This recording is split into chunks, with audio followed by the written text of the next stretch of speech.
네, 오늘 무엇보다 박충건 의원님 소중한 자리를 주최해 주시고 함께 해 주셔서 감사합니다.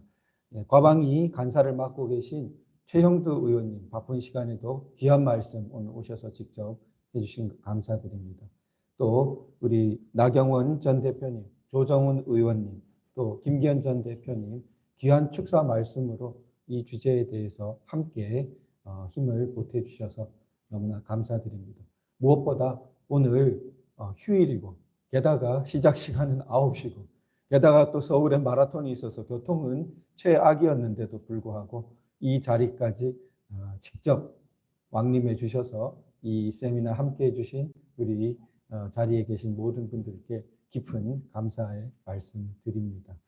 우리 지금 앞에서 그 말씀 나오신 것처럼 그 탄핵 제도와 그리고 방송 장악 이런 부분이 크게 문제가 되고 있습니다. 오늘 제가 주로 발제할 부분은 탄핵 제도의 남용과 개선 방안 부분이고요. 그리고 그 우리 KBS와 MBC의 이 어두운 방송계에서 각각 이 별처럼 빛나고 계신 두 기둥과 같은 우리 이영풍 KBS 전 기자님, 또 우리 오정환 MBC 전 삼노조 위원장님, 보도본부장님 함께 해주셔서 뒤에 이제 발제 맡아주시는데 미리 감사드립니다. 우리 발제 자료집을 다 받으셨을 텐데요.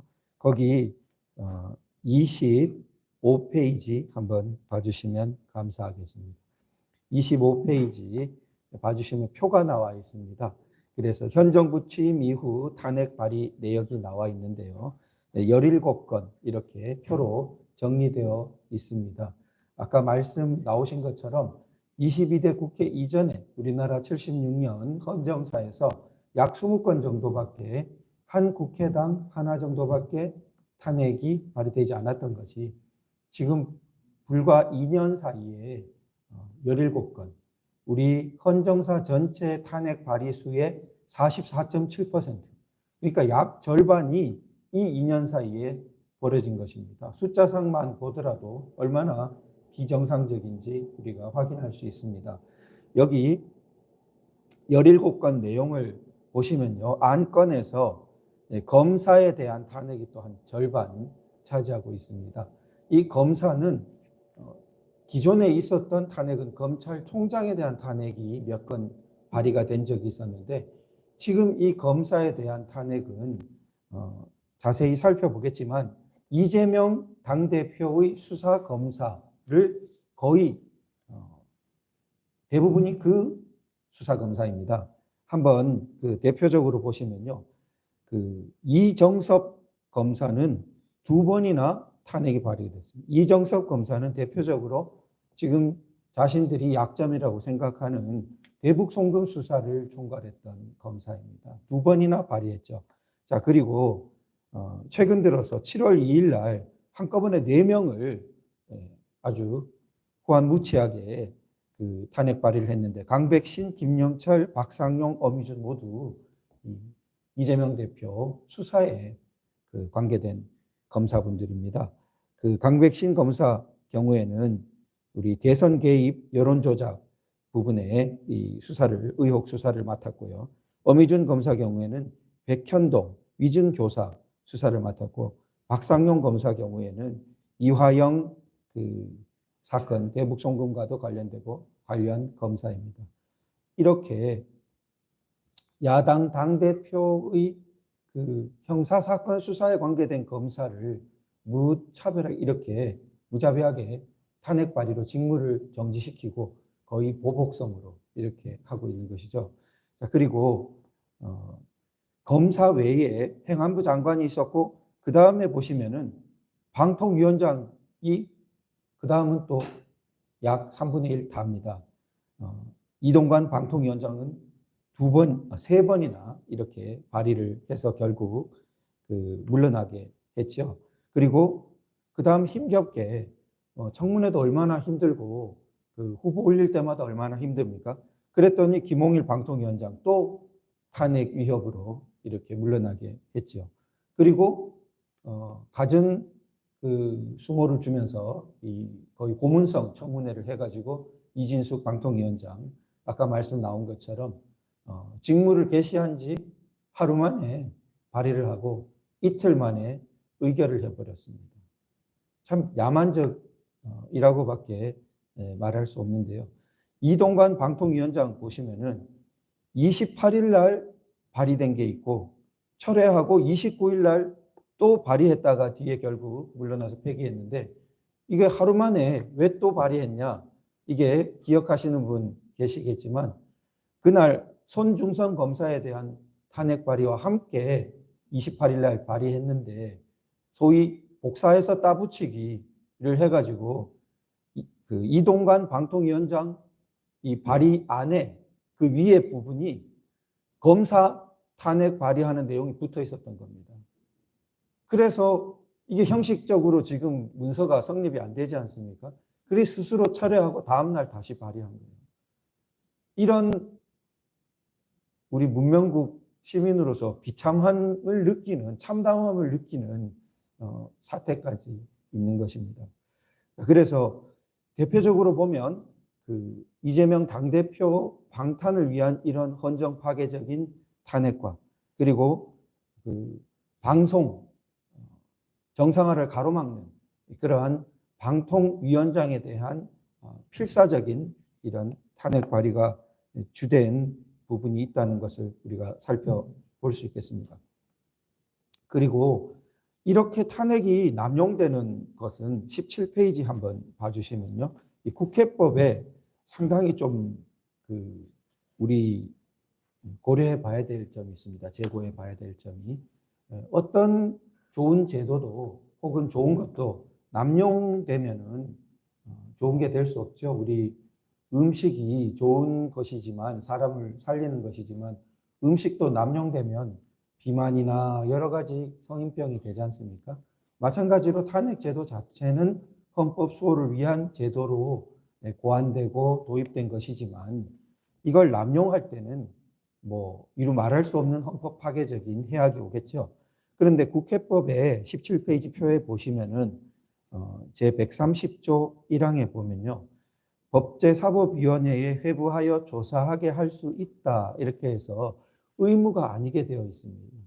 그러니까 법제사법위원회에 조사를 하게 할 수도 있고 안 할 수도 있는 건데 우리는 어떻습니까? 안 합니다. 대체로. 하게 하면은 충실한 조사를 만약에 하게 되면은 자신들이 바라는 이걸 가지고 빨리 직무를 정지시켜 버리는 그런 역할을 못하게 될 테니까. 그런데 이렇게 조사 자체를 의무가 아니게 해놓은 것이 굉장히 악용이 되고 있다는 것이죠. 그 134조 밑에서 표에서 셋째 줄 보시면은 소추 의결서가 송달되었을 때는 그 권한 행사가 정지된다. 무조건 정지되는 겁니다. 그리고 대통령이 아닌 이러한 고위공직자에 대한 탄핵은 과반수로 의결이 돼버립니다. 그러니까 형식상으로 만약 남용을 견제하지 않으면은 과반수 이상 다수당은 자기 마음대로 직무정지 시켜버릴 수 있는 겁니다. 그리고 탄핵 심판해서 기각되어도 그 직무정지 기간 동안에 손해가 이루 말할 수 없을 거 아닙니까? 국가적으로. 자신들의 정치적 목적은 이미 달성되는 거죠. 이렇게 이제 남용 악용될 소지가 있는 것이죠. 그리고 그 130조 2항을 보시면요. 그 본회의에 보고하면은 그럼 이제 법사위 안 올리고 본회의에 바로 보고하면은 24시간 이후 72시간 이내에 표결한다. 이건 또 의무로 되어 있습니다. 그러니까 본회의에 법사위 조사도 안 하고 올렸는데 올리면은 무조건 3일 내에 표결하도록 되어 있습니다. 그러니까 부실 탄핵이 양산될 수 있는 국회법상의 구조가 있는 것이죠. 이게 법사위 조사도 없고 본회의는 올려서 이런 방식으로 노무현 대통령 탄핵 사건 그리고 박근혜 대통령 탄핵 다 이렇게 일어난 것입니다. 이게 미국과 비교를 해보면요. 미국은 우리 15페이지에 관련 내용이 좀 기술되어 있는데요. 15페이지 그 미국의 탄핵 제도에서 위에서 한 8째 줄 보시면요. 미국의 하원은 자기가 법적으로는 그런 의무 규정이 없음에도 불구하고 탄핵 소추안을 아주 하나의 어떤 확립된 관행으로 그 하원 내 법사위에 조사를 실시하도록 하고 있습니다. 그러니까 법규가 없음에도 반드시 법사위 조사를 시키고 그 다음에야 청문회를 연다는 거죠. 그 조사를 가지고 여는 거죠. 근데 우리는 법규 없다고 그냥 마음대로 법사위에 안 올리고 조사 없이 하는 거죠. 그런데 지금 국회가 소추한다는 것은 우리 형사재판에서는 검사 역할과 비슷한 것입니다. 그래서 검사가 그러면 기소하는 것과 같습니다. 탄핵 소추하는 것은. 그러면은 검사가 충실한 조사를 하지 않고 기소를 남발한다고 하면은 형사재판이 어떻게 되겠습니까? 재판부가 알아서 할 거니까 검사는 마음대로 막 올려도 됩니까? 절대 그렇게 생각하지 않지요. 이미 검사가 기소하는 것 자체가 개인에게 얼마나 큰 충격과 불이익을 줍니까? 그러니까 이 국회도 마찬가지인 거죠. 게다가 직무정지라는 효과가 바로 따라오기 때문에 이 미국과 우리 그 운영이 너무나 대비된다고 그렇게 하겠습니다. 이렇게 된 실제 심각한 그 출발은 노무현 대통령 탄핵 사건이 있는데요. 이미 노무현 대통령 탄핵 사건 때 16페이지에 그 헌법재판소가 조금 그 장래에 일어난 일들을 볼 때는 좀 먼 그 미래를 내다보지 못한 부분이 있다 생각되는 것이 적법 절차 위반이 국회에서 이렇게 탄핵소추 의결할 때는 별로 문제되지 않는다고 판시해 버렸습니다. 그러니까 적법 절차 원칙이라는 게 헌법재판소가 기존에 판시할 때는 아주 국가기관 모든 것에 대해서 이루어져야 하고 형식적인 적법성만이 아니라 그 내용상 실체적으로 아주 적법성이 합헌적으로 보장돼야 된다고 한 원칙이었는데 노무현 대통령 탄핵 사건 때는 그 원리도 아주 좁혀서 해석하고 당사자 말을 들어볼 권리다 이렇게 해석하고는 그거는 탄핵 소추할 때는 적용 안 돼도 된다 이렇게 했습니다. 그러니까 노무현 대통령 탄핵 사건 때도 국회의 부실 소추 아주 졸속 소추의 그 문제가 있었는데 이걸 문제 삼지 않고 기각했습니다. 어차피 기각될 것이었는데 그렇다면 이 문제를 적시해서 이 국회법이 위헌이다. 그러니까 나는 이 사안을 각하한다. 위헌적인 법에 의해서 소추됐기 때문에 혹은 소추 과정이 너무나 졸속으로 위헌적이다. 그래서 이것은 본안심판보다 각하돼야 되겠다. 물론 본안심판적인 내용은 막 적어놓으면 됩니다. 그런 미국과 유사한 정치적 지혜가 좀 법적인 지혜이기도 하죠. 발휘되지 못하고 우리는 적법 절차 원칙 적용되지 않는다고 해버렸습니다.